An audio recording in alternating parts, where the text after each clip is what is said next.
Sumicha.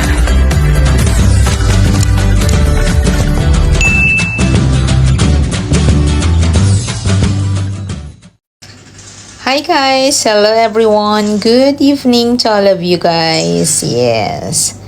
Guys, after ng aking work. So, nag-drop ako guys sa hospital. Dahil check up ko ngayon. And then, after ng check up ko, so pumunta ako ng gym. So, nag-drop lang ako doon kasi nandun yung anak ko. Then, nagmamadali lang din ako. So, iniwan ko na naman siya doon. And then, umuwi na ako guys. Dahil pagod at puyat ako. So, ayun. Halata, wala akong bra guys. Hindi ako nagbabra pag nasa bahay. So, no bra. Only panty. Diba? Wala naman magalamas niyan eh. So, ganun lang tayo, feeling fresh baga, o diba? Maya patulog na. So anyway, guys, mayroon lang akong advice, no?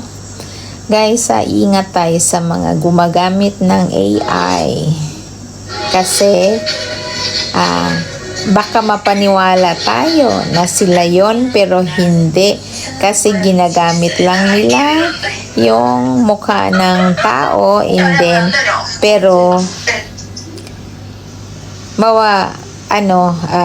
kasi naranasan ko yan, pero yung pala AI lang, so hindi yung original na tao. So maging matalas ang mata natin sa pagtingin, kasi katulad natin, tayo nakita natin yung original or fake. Nakikita natin kung paano tayo magsalita. Diba? Paano tayo magsalita. So, hindi siya halatang AI dahil nagsasalita tayo. Kasi kung puro lang tayo post, mahirap na, baka AI yan. At saka maging matalas yung mata natin. At halata naman, yun lang kasi, dahil na dati kasi, na ano ako dyan kumbaga nabiktima na rin ako dyan. After na biktima sa akin, biktima din yung aking friend. Kasi alam niya, kung mag-comment yung friend ko, sundan din niya, i-view din niya, no? And then yun. Pero, napaniwala niya yung aking friend. Pero ako kasi matalas yung mata ko at madali ako mag-psycho. So, nakita ko yung profile kasi chinecheck ko Hindi ako basta-basta. Pero chinecheck ko kung AI ka lang, hindi kayong original. So, much better kasi tayong gumamit ng original face natin at pwede tayong magsalita. Kasi, at least, hindi tayo fake. Hindi tayo gumagamit ng AI. Diba? Original. Mapangit man tayo, o gwapo man, o maganda man, diba? At least, original yung face natin. O nagno-note tayo dyan sa ating mga post. At least, nakikita tayo na nandiyan dyan tayo na talagang nagsasalita para hindi tayo, kumbaga hindi tayo mapagkamalan na isa tayong AI. Kasi kung puro post lang tayo, tapos, kasi napaniwala ako dyan dati. Kasi napaniwala ko yan. Pero, hindi ko naman, ang aking friend ang nabiktima niya. Pinaniwala niya.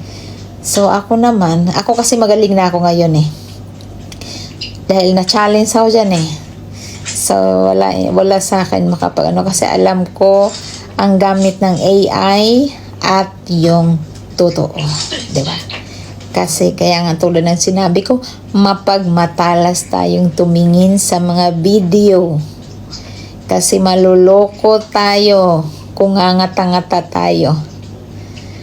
Hangang-hanga tayo pero yung palay ang kilos AI. So, yung original na ginagamit niya, baka hindi alam. Kasi nag-use siya ng AI. Diba? Kasi ganun yung nangyari sa aking friend Pero yung friend ko, na naman yun siya. Pinaniwala niya lahat-lahat. Siyempre, na-excite man yung friend ko din after that. Ano yun? Foreigner yun. After that, wala. Kunwari lang yun. Maya-maya ang ending suggest na. Diba? Gumagamit sila nga ng yun nga, AI. Tapos yung original na tao na ano talaga, walang alam. Kasi ginagamit nila para mapaniwala nilang tao. Ay ako kasi nga, tulad ng sinabi ko, matalas ang mata ko. Ang mindset ko, magaling ako mag-psycho. Magaling ako mag-psycho kung yung tao totoo or hindi. Fake or hindi. Magaling ako. Kaya hindi ako maluloko. Kaya kasi, once kong i-check yung profile, kasi nag-a-add ako guys, nag-a-add ako sa inyo dahil pag once nakita ko kayo dyan, nag-heart kayo, ina-add ko kayo. Kasi, kumbaga, nagpapasalamat ako na nag-heart kayo sa video ko kahit loko-loko lang yung mga video ko. Kasi kumbaga nga, enjoy lang tayo dito sa TikTok. Diba? At ano lang tayo, kumbaga pag stress tayo sa work, dito ako nagre-release ng stress ko sa TikTok. Kumbaga, pag once na stress ako sa work, so dito lang ako magkanta-kanta, mag-lip-sync, kanya. Then, mawawala na yung stress ko. Okay na ako. Ganun. Diyan, dito ako busy sa TikTok. Ang Facebook ko, pinabayaan ko na. Kasi dati nakafocus ako. Kaya lang, inano ako ni Meta. So, kaya hindi ko na pinapansin masyado yung aking communication lang sa Facebook ko. Sa Facebook ko, nabiktima din ako ng AI din na tao. Pero, dahil nga matalas ang mata ko, paningin ko, ang aking psychology ko, na ano ko yung tao na, fake. At guys, doon sa mga nagme-message sa akin, ito original na, ito nagsasabi ko sa yung totoo. No, posting ako sa mga nagme-message, ganito, ganyan. Hindi. Magsasalita ako para malaman nyo kung AI ba yung mukha ko or pangit or ugly or beautiful. Diba? Para ano tayo? Totoo. Original, not a fake. Diba? So, kasi mahirap magpaniwala sa tao na fake pala yung gamit nating account dahil AI nga, tapos yung original na tao hindi alam, or yung tao matanda na or whatever, or pangit o ano man siya, basta gagamit siya ng AI para lang siya ako gumagamit ako ng filter, yes,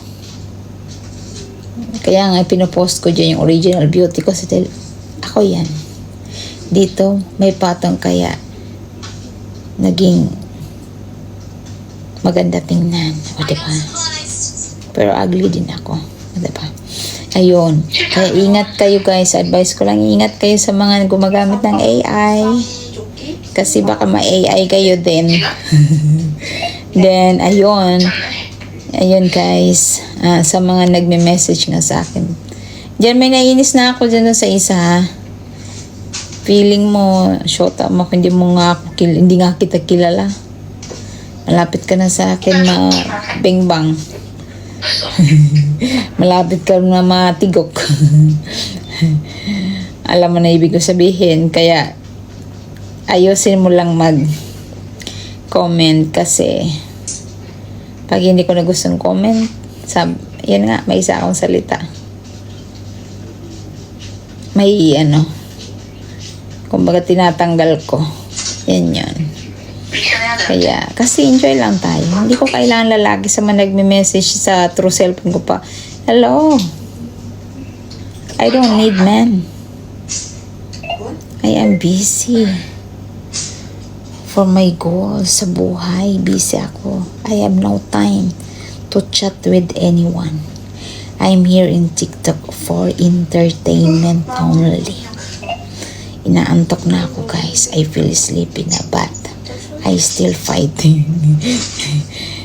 Nandito ako sa inyong harapan. Ayan.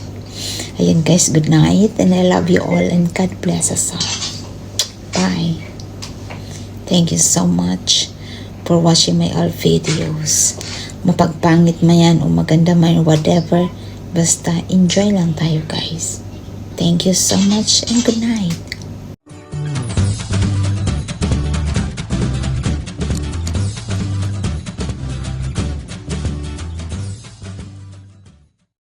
Thank you for watching.